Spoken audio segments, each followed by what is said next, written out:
Hi everyone, welcome back to Tech Basics. In this tutorial, we are going to be learning how to download Moodle application on your Android phone. To download the Moodle application on Android is super easy. First of all, open up your Google Play Store and also make sure that your device is connected to a stable internet. Once you're inside the home page of your Google Play Store, tap on the search button at the bottom right corner. In the search box at the top, type in Moodle and search. Look for this application that says Moodle from Moodle Pty Limited. Click on the install button to start downloading Moodle on your mobile device.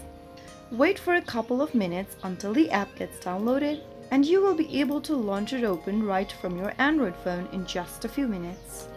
That's how you easily download and install Moodle application for your Android phone. I hope the tutorial was helpful to you. If it was, go ahead and give us a thumbs up.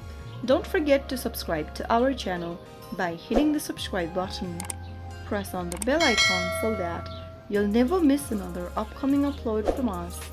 I will be back again in the next video. Thanks for watching.